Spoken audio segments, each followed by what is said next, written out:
ओम शांति।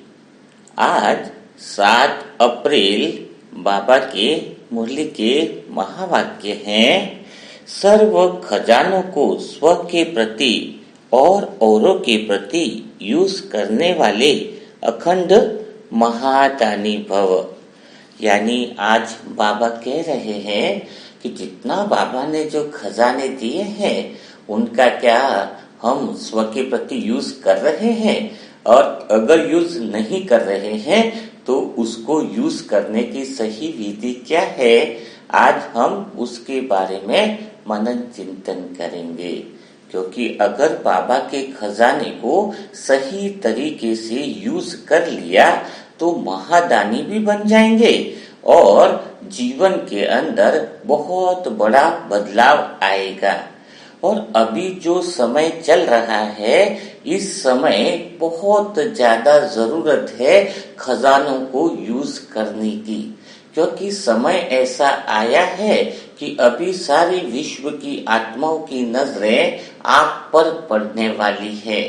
और सबसे ज्यादा जो भी संसार की आत्माएं हैं वो किसको देख करके भगवान के ज्ञान में आने वाली है, किसको देखेंगे? जिनको देखकर आवाज निकलेगी कि मेरा बाबा आ गया, वो आत्माएं होंगी गृहस्थ वाली आत्माएं। क्योंकि आज दिन ब दिन बहुत परिस्थितियां और समय इतना विकराल आता जा रहा है कि हर एक आत्मा हर एक घर के अंदर देखा जाए तो बहुत ही समस्याओं में फंसती जा रही है। और आज अगर उनको ज्ञान सुना भी दिया जाए, अच्छी बातें बताई भी जाए, तो उनके मन के अंदर इतनी ताकत नहीं बची है कि वह इन बातों को ग्रहण कर सके। पहले 15-20 साल पहले स्थितियां अलग थी, तब उनके मन के अंदर शक्ति थी कि वह सारी बातों को ग्रहण कर सके, लेकिन तब उन्होंने ज्ञान को पहचाना नहीं, भगवान को जाना नहीं। लेकिन अब अगर समझ में भी आ जाए तो उनके मन की शक्ति जो है वो इतनी नहीं रही है। तो आप सभी जो गृहस्थ वाली जो आत्माएं हैं उन पे विशेष जिम्मेदारी है। क्योंकि लोगों को क्या लगता है कि जो सेंटर में जो समर्पित हो गए हैं उनके लिए तो बहुत आसान काम है भगवान को याद करना, है ना। तो लेकिन सबसे ज्यादा जब गृहस्थ वाली आत्माएं आप हर परिस्थिति को खुशी से पार करोगे, आपका चलन और चेहरा सेवा करेगा, तो बाबा ने कहा ना कि ये अंत समय है, इस समय वापिस वह साक्षात्कार वाला पार्ट आने वाला है। चाहे कोई बूढ़ी माता क्यों न हो, अगर वो पोछा भी लगा रही है, अगर वो घर में पोछा लगाते हुए बाबा की याद में लगा रही है, तो आसपास में घर में रहने वाली आत्माएं उस आत्मा के अंदर देवीय रूप का साक्षात्कार करेंगी। क्योंकि साक्षात्कार कराने वाला कौन है? बाबा है। तो हर समय बाबा की याद बनी रहनी चाहिए। क्योंकि याद करो, हम सब आत्माएं साधारण आत्माएं नहीं हैं। कौन सी आत्माएं हैं? हम पूर्वज आत्माएं हैं। पूर्वज आत्माएं यानी समझते हो क्या है? पूर्वज आत्मा का अर्थ है कि हम जड़ों के अंदर है, जड़ों के अंदर है, तने में भी और पेड़ की पत्तियों में भी, यानी संगम युग में भी है, तो इस कलयुग के अंत समय में भी हम यहाँ पर है। तो आप जब एक संकल्प करते हो, एक विचार करते हो, बाय चांस आपने एक संकल्प किया कि सभी आत्माएं बाबा के घर में जाएं और बाबा के घर पर जाकर सेंटर में जाकर कोर्स करें, तो आपको पता है आपका एक संकल्प पूरे तने में, पूरे पत्तियों तक आपके वाइब्रेशन जाते हैं। आप खाली योग कर रहे हो तब नहीं, बल्कि हर संकल्प की स्थिति का प्रभाव पूरे पेड़ पर यानी पूरे विश्व की आत्माओं पर पड़ता है। कोई यहाँ पर आपने संकल्प किया तो कोई विदेश की आत्मा भी अगर सेंटर पे जाती है तो वह आपके संकल्प का प्रभाव है। सोचो आप पर कितनी बड़ी बाबा ने जिम्मेदारी दी है। जैसे किसी कंपनी के अंदर कोई काम करते हैं तो 200 लोगों की जिम्मेदारी होती है, कहीं 500 लोगों की जिम्मेदारी होती है। हम पर तो सारे विश्व की आत्माओं की जिम्मेदारी है। पूर्वज आत्मा का साक्षात्कार बाद में नहीं, सबसे पहली बात है अभी ही कराना है। इसी समय हमारे चलन और चेहरे से आसपास वाली सभी आत्माओं को साक्षात्कार होना चाहिए। इसीलिए आज बाबा ने महादानी का वरदान दिया है कि सारे खजानों को यूज करो। जब सारे खजानों का आप यूज करोगे तो समझ लेना कि विश्व में परिवर्तन होने लगेगा। और 1960 में ही अगर देखा जाए तो बाबा ने क्या कहा था सभी को कि सभी हर जगह फैल जाओ, हर जगह चले जाओ। दादियों सबको बोला था कि सब जगह सेवाएं फैलाओ। तब सपना लगता था कि दूसरी जगह भाषाएं अलग है, रहने की व्यवस्था नहीं है, लेकिन बाबा के हर महावाक्य सिद्धि स्वरूप बन गए। चारों तरफ बाबा का ज्ञान फैल गया। तो बाबा के तो हर वाक्य सिद्धि स्वरूप है ही, लेकिन उस सिद्धि स्वरूप में क्या हम आत्माएं हिस्सा बनेंगी या नहीं बनेंगी, वह स्वयं से पूछना है। क्योंकि अब अंत समय आया कि आया, हर घर में हर तने का हर पत्ता बोलने लगेगा, मेरा बाबा आ गया, मेरा बाबा आ गया। तो क्या हमारा हर परिस्थिति में हर समय क्या बाबा की याद बनी हुई है? कहीं बाबा की याद उड़ तो नहीं जाती, कहीं बाबा की याद गायब तो नहीं हो जाती है? इसको बहुत अच्छे से चेक करना है।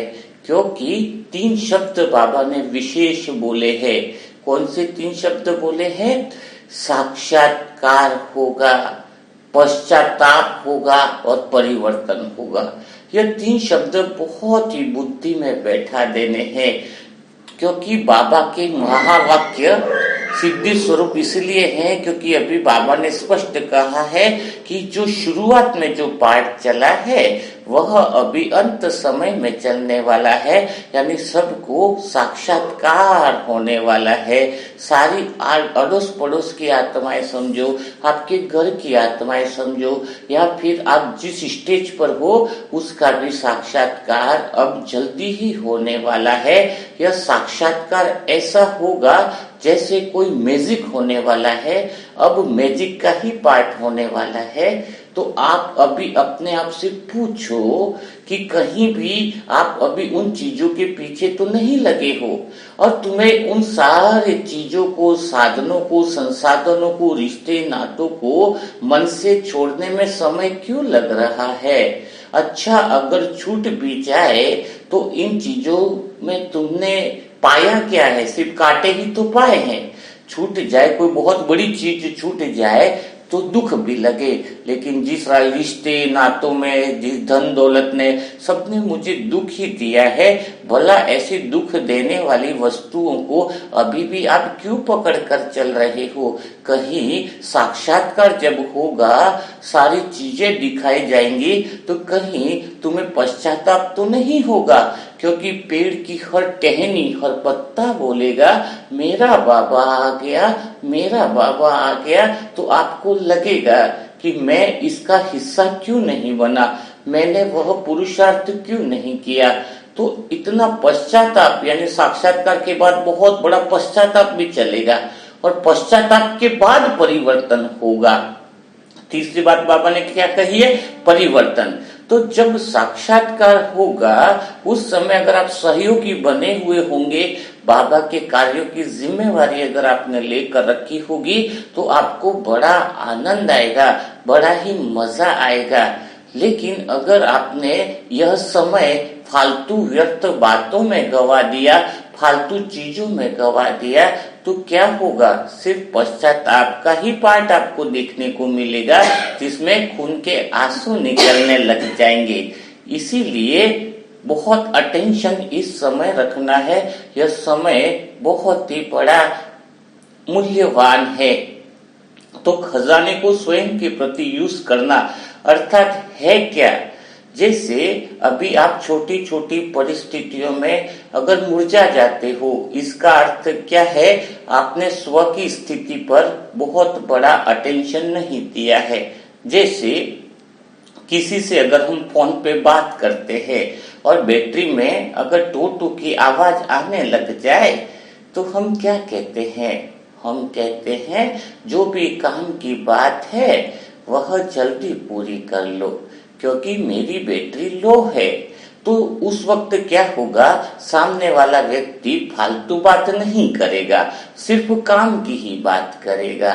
वैसे ही हमें दूसरों को भी जब हम बात करते हैं तो एक बात हमेशा ध्यान रखो, अपने आप से भी बात करो तो इस बात का टेंशन ध्यान रखो कि भाई अभी बैटरी लो है, यानी जरूरी बात ही करनी है, ज्यादा फालतू बात नहीं करनी है, नहीं तो और आत्मा की एनर्जी खराब हो जाती है।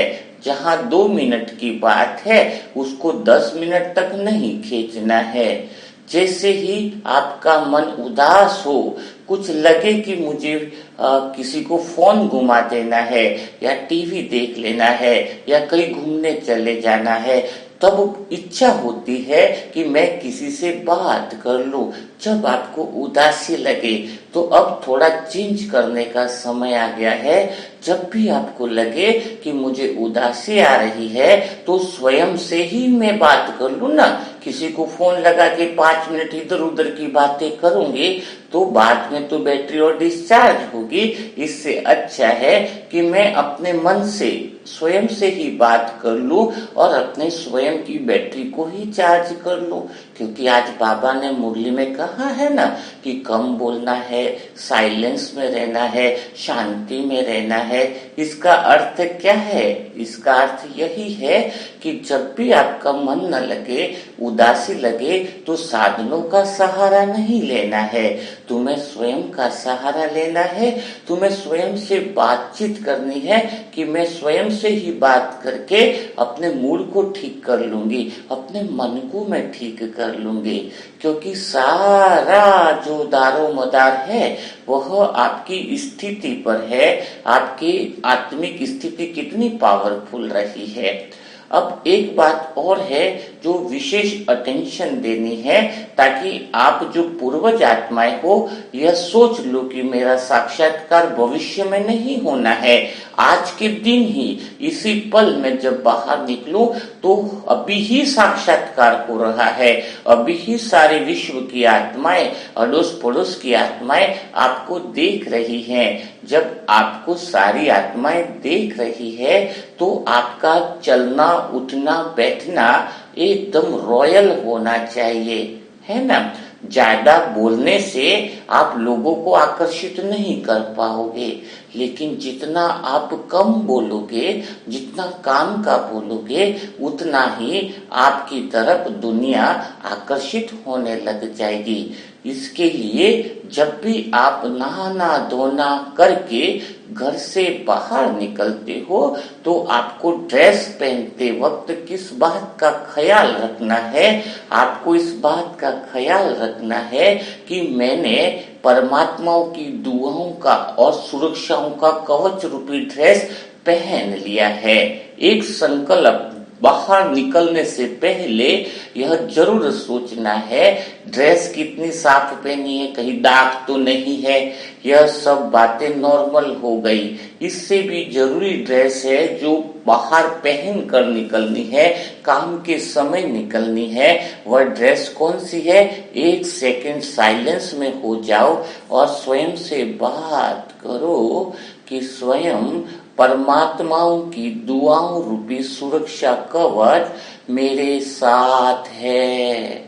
जब आप उस वाइब्रेशन से बाहर निकलोगे तो दुनिया की आत्माओं के वाइब्रेशन आपको टच नहीं कर पाएंगे। आसपास का वायुमंडल कितना भी खराब क्यों न हो, वह 1 मिनट का शुद्ध संकल्प आदत सी बन जाए और परमात्मा की दुआओं रूपी सुरक्षा कवच अगर आपने पहन रखा है तो समझ लेना आपके मन की स्थिति सदा ही ऊंची बनी रहेगी। हर समय आपके बोल ऐसे निकले चेक करना है कि वह बोल दूसरे की शक्ति को बढ़ाने वाले हो। ऐसा नहीं कि तेरे साथ तो बुरा हो गया, आगे भी तेरे साथ गलत ही होना है। नहीं, आपके बोल इतने शुद्ध रीति वाले हो। चेक करना है कि मेरे बोल से दूसरी आत्माओं के उमंग उत्साह में बढ़ोतरी हो जाए, दूसरी आत्मा एकदम पावरफुल हो जाए, शक्तिशाली हो जाए। वही तो सच्ची दुआएं हैं। आपका एक बोल पेड़ के हर तने में, हर पत्ती तक पहुंचने वाला है। आपकी जिम्मेवारी है, आप जब बोल बोलो, आप जब विचार करो, आप जब संकल्प करो, तो आपके अंदर यह थॉट होना चाहिए कि मेरा संकल्प पेड़ के हर तने में, हर पत्ती में जा रहा है, यानी सारे विश्व की आत्माओं पर इसका असर होने वाला है। तो सोचो, आपका हर बोल कितना काम का होना चाहिए, कितना पावरफुल होना चाहिए। मन की मान्यताओं को पीछे छोड़ देना है। मान्यताएं क्या है? जैसे उदाहरण के लिए अगर बात की जाए तो जैसे अगर आप अपने लौकिक बच्चा है उसको लेकर के पार्टी में गए, बहुत अच्छी ड्रेस पहनाई, और ड्रेस पहनाने के बाद उस पार्टी के अंदर कई सारे लोगों ने कहा कि बच्चा बहुत प्यारा है, बच्चा बहुत अच्छा लग रहा है, इस ड्रेस में तो बहुत ही अच्छा, मतलब सबसे अलग लग रहा है। फिर जैसे ही आप घर में आते हो, दूसरे दिन बच्चा बीमार हो जाता है। आप सोचते हो कि बच्चे को नजर लग गई, बच्चे को किसी न किसी की नजर जरूर लगी है। तो यह सोच ही आपकी बहुत ही आपको नीचे ले जाने वाली है। यह सिर्फ मैं उदाहरण के द्वारा आपको बता रहा हूँ। कई आत्माएं फिर वो मिर्ची से नजर उतारने लग जाती है, सारी बातें होती हैं। क्या परमात्मा की छत्र छाया वाले बच्चे को कभी नजर लग सकती है? तो मैं आत्मा यहाँ पर बोलूंगी, नजर लग सकती है। कैसे नजर लग सकती है? क्यों नजर लगी? इसका अर्थ क्या है? इसका अर्थ यह है कि आप स्वयं ही बद्दुआएं, एक तो दुआ होती है अच्छी भावना, और बद्दुआ यानी जो अशुभ भावना है उसके वाइब्रेशन लेने की आपको आदत पड़ गई है। जैसे उदाहरण के लिए, जब बच्चा आपकी महफिल में आप लेके गए, पार्टी में लेके गए, तो सबने उसको अच्छा वाइब्रेशन दिया। करीबन 100 लोग होंगे, 90 लोग होंगे, उन्होंने अच्छा वाइब्रेशन दिया कि आपका बच्चा सुंदर है, आपका बच्चा प्यारा है।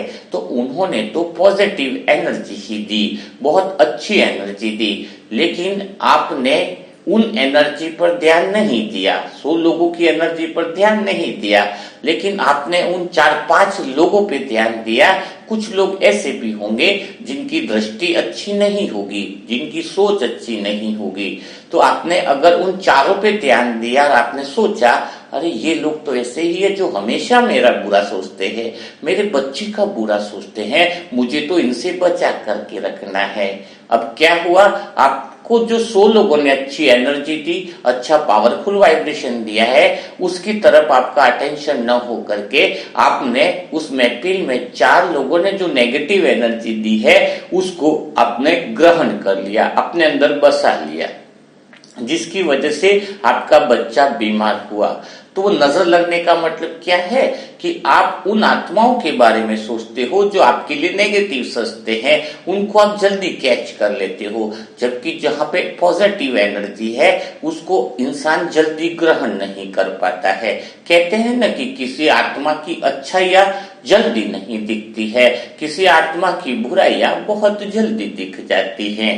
तो अब समय आ गया है कि हम क्या करें, हमें सिर्फ अच्छाइयां देखें, हमारे विचार इतने शुद्ध हो। इसके लिए जरूरत है इस समय कि आप अंत समय में भी बहुत ज्यादा पुरुषार्थ तीव्र गति से कर पाओ। इसके लिए ही जरूरत है दुआओं की, और दुआओं के लिए ही मनसा सेवा चालू कर रखी है, ताकि आप आत्माएं जो पूर्वज आत्माएं हो, आपको पता है आपके पास जब दुआओं का सुरक्षा कवच होगा तो वह आपको हर परिस्थिति से निकाल लेगा।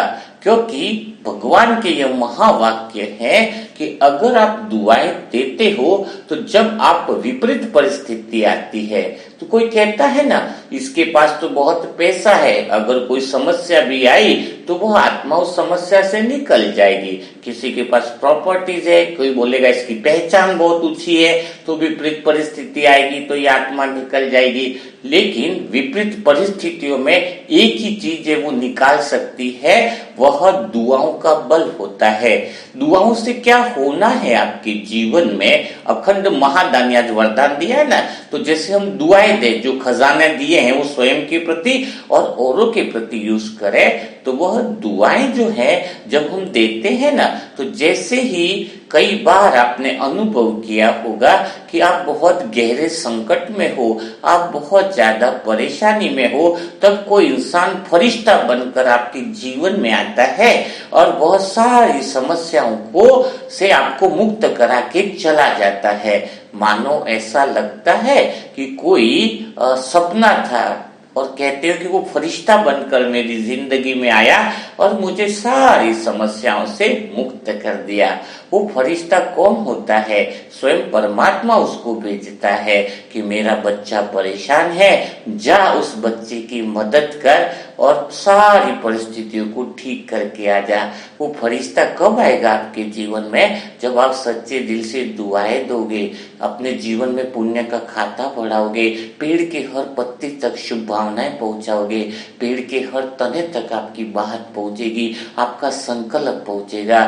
फरिश्ता तब आएगा जब आप विश्व के कार्य की जिम्मेवारी अपने पर लोगे। आप सोचोगे कि भगवान ने मुझ पर सारा पेड़, सारे विश्व की आत्माओं की जिम्मेदारी दी है, मेरा हर संकल्प का प्रभाव पेड़ के हर पत्ते तक पहुंच रहा है, तो मेरा हर विचार इतना ऊंचा हो, मेरा हर संकल्प इतना ऊंचा हो, मेरे रोम रोम में मेरे बाबा की पुकार रहे, मेरे रोम रोम में भगवान का प्रेम रहे, मेरा चेहरा और चलन जो है उसमें भगवान दिखाई दे, लोगों को लगे कि ये तो भगवान का बच्चा है, जिसके हर कर्म में, हर संकल्प में बस भगवान का प्रेम दिखाई देता है।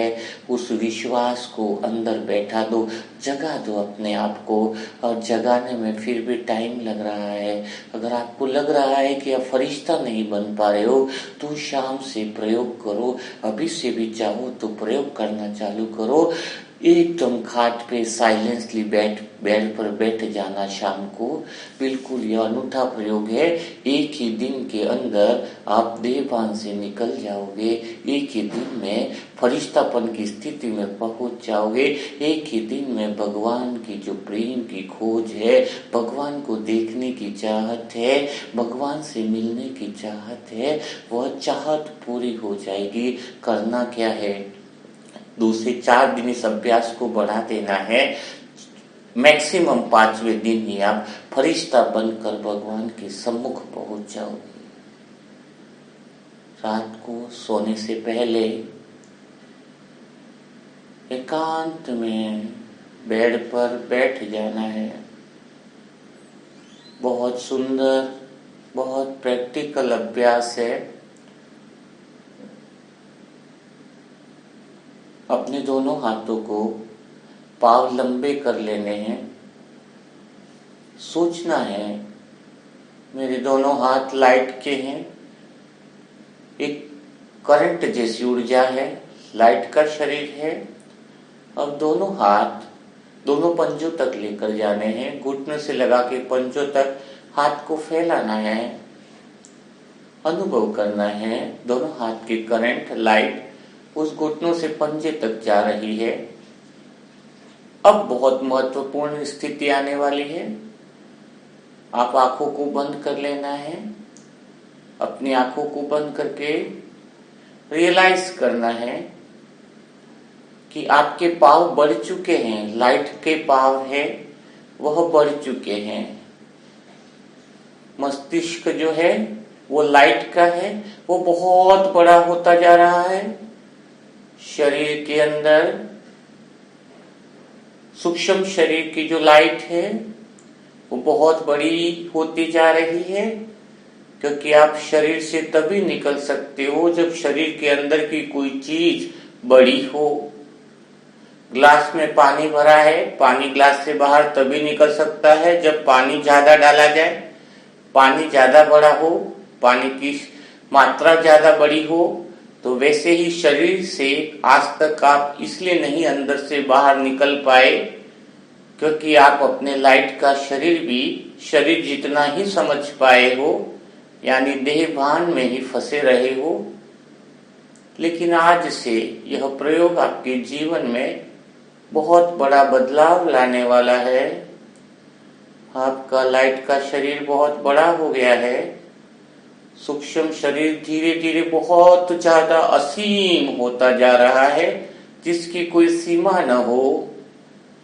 पूरे कमरे में आपका लाइट का शरीर इतना बड़ा हो गया है कि दीवारों को टच कर रहा है। आप छोटे नहीं रहे, आप अपने ओरिजिनल स्वरूप में आ चुके हो, सत्य स्वरूप में आ चुके हो।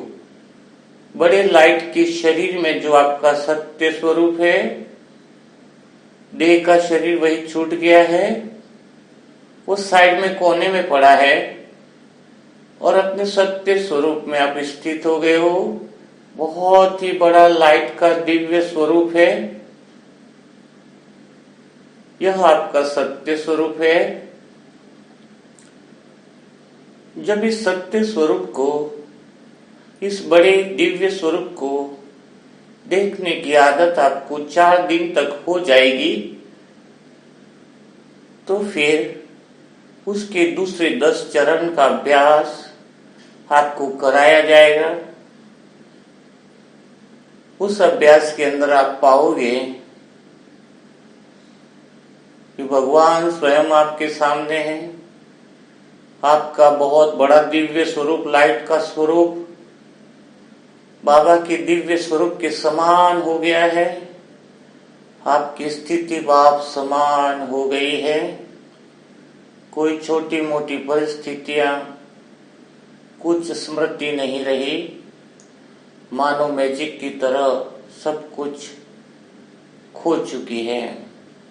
तो ये अभ्यास अभी सोचने से पहले आप चालू कर लें, क्योंकि अभी सब कुछ प्रैक्टिकल करने का समय आ गया है।